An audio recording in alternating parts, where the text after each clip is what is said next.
सास की सोच।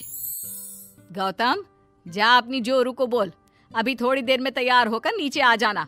वैसे भी सारे मेहमान आ चुके हैं। जी माँ। अरे गौतम की माँ, कब मिला रही हो अपनी बहू से? मैंने तो उसकी सुंदरता के बड़े चर्चे सुने हैं। आज हम भी तो देखे कितनी सुंदर है। वैसे मेरी बहू से तो कम ही होगी। काकी, भाभी इतनी सुंदर है ना कि हमको डर है कहीं किसी की बुरी नजर ना लग जाए। देखते हैं कितनी सुंदर है। अरे आप चुप कर और देख अपनी भाभी को, तैयार हुई या नहीं। अरे लो, भाभी आ गई। अरे कितनी सुंदर है, इसके चेहरे पे तो चांद सी चमक है। सुन रिमझिम, क्या नाम है तेरी भाभी का? सही पहचाना आपने, चांदनी है मेरी भाभी का नाम। क्या हुआ काकी, मुंह से बाहर शब्द नहीं निकल रहे?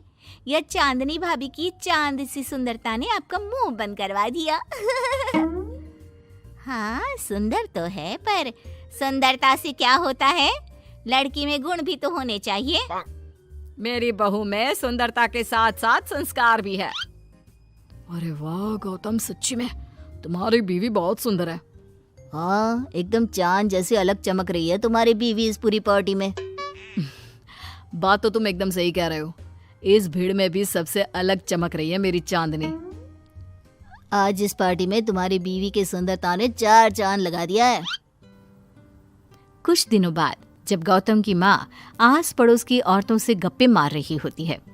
माँ जी, मेरी माँ की तबीयत थोड़ी खराब है, आप इजाजत दो तो क्या मैं और गौतम एक बार वहाँ हो आए? हाँ हाँ बहू, ठीक है। जब शाम को गौतम काम से आ जाए तो अपने मायके हो आना। ये क्या, उसने बोला और तुमने जाने दिया? हाँ, अभी उसने बताया तो सही, उसकी माँ की तबीयत खराब है। लेकिन तुमने जाने क्यों दिया? तुम्हें मना कर देना चाहिए था। लेकिन क्यों? अरे तुम्हारी बहू को अभी शादी किए थोड़े ही दिन हुए हैं और वो अपने मायके जा रही है। अरे घूमने थोड़ी ना जा रही है, वो अपनी माँ को देखने जा रही है।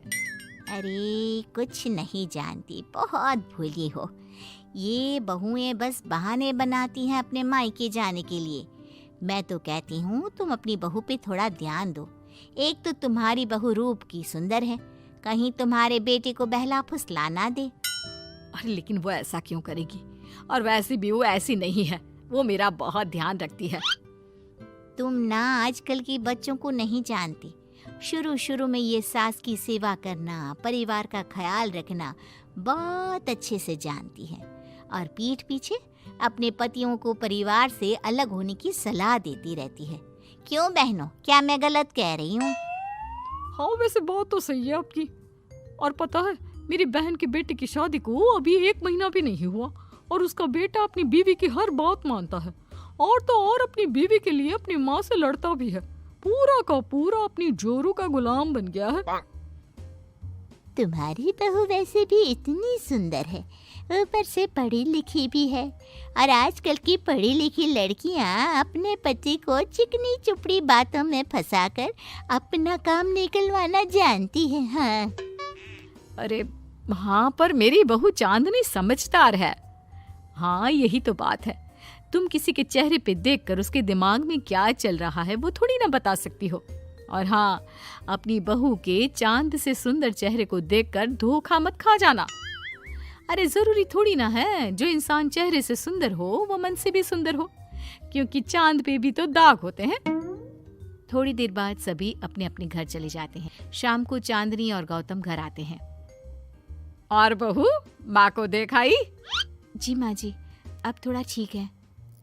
बहू, अब तुम्हारा घूमना फिरना हो गया हो तो घर के कामों में मेरा हाथ बटाओ। जी माँ जी। मेरा ये घुटनों का दर्द कभी भी शुरू हो जाता है। बहू, लगता है आज सारा काम तुझी को करना होगा। कोई बात नहीं माँ जी, काम ही तो है, काम तो होता रहेगा। आप पहले अपना ख्याल रखिए। ठीक है, अब तो इतना बोल ही रही है तो मैं अपने कमरे में आराम करने जा रही हूँ।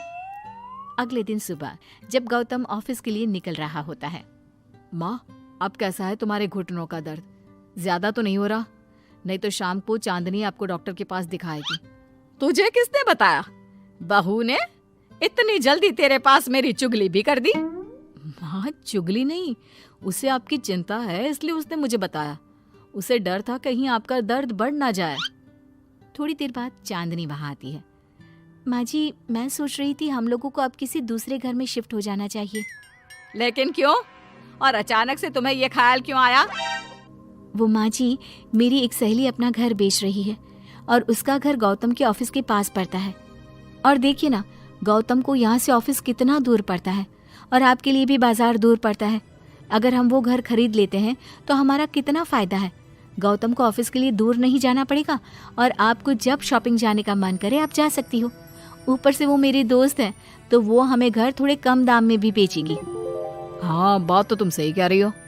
कोई जरूरत नहीं है घर बदलने की। और तू तू क्या अपनी बीवी के हाँ में हाँ मिला रहा है? लेकिन माँ, मैंने एक बार बोल दिया ना, तो बस अब इसके बारे में कोई बात नहीं होगी। और ये कहते हुए वो अपने कमरे में चली जाती है। चांदनी भी उनके पीछे पीछे चली जाती है। क्या हुआ माँ जी? मैं कुछ दिनों से देख रही हूँ आप कुछ अजीब सा बर्ताव कर रही हैं। क्या अजीब सा? ऐसा ही तो करती हूँ। अगर तू मुझसे घर के बारे में बात करने आई है तो पहले ही कह देती हूँ, बिल्कुल नहीं। नहीं माँ जी, घर के बारे में बात करने नहीं आई। माँ जी, मुझसे कोई गलती हो गई है क्या? अगर कोई गलती की है तो डांट दीजिए, बात कीजिए। पर माँ जी, ऐसा व्यवहार मत कीजिए। मैं बिल्कुल बुरा नहीं मानूंगी। और अगर आप अभी बताना नहीं चाहती तो आपका जब मन करे बता देना। मैं बस इतना ही कहने आई थी। कहीं मैं आस पड़ोस की औरतों की बातों में आके अपनी बहू के साथ गलत तो नहीं कर रही? और वैसे भी वो सही तो बोल रही थी। उसने मेरे और गौतम के बारे में ही तो सोचा। वो हमारे बारे में इतना सोच रही है और मैं दूसरों की बातों में आकर उस पर शक कर रही हूँ। कुछ दिनों बाद काकी गौतम के घर गौतम की माँ से मिलने आती है। और गौतम की माँ, कैसी हो? मैंने सुना तुम घर बदल रही हो। हाँ, वो वहाँ से गौतम का ऑफिस पास पड़ता है ना, वहाँ की तरफ ज्यादा सुविधाएं भी है। लेकिन इतनी जल्दी तुमने घर कैसे ढूंढा? किसने बताया? मुझे भी बताओ, मुझे भी अपना घर बदलना था। ये चांदनी का आइडिया था, उसी ने घर ढूंढा। देखा, मैंने कहा था ना, इसने अभी से अलग घर ढूंढना भी शुरू कर दिया। देखो, इसमें मेरी भी रजामंदी है। और तुम क्या मेरी बहू की जासूसी करने यहाँ आती हो या मेरा हाल चाल पूछने? मैं तो बस। और एक बात मेरी ध्यान से सुन लो, मेरी बहू भी सुंदर है, उसका मन भी उसी की तरह सुंदर है। और एक बात, चांद में दाग जरूर होते हैं, पर जिस तरह आसमान के सभी तारे मिलकर चांद जैसी चमक नहीं दे सकते, उसी तरह मेरी बहू चांदनी की सुंदरता और खूबियों की बराबरी तुम्हारी या और किसी की बहू नहीं कर सकती। कहने की जरूरत नहीं। काकी कोई भी जवाब दिए बिना चुपचाप वहां से उठकर चली जाती है।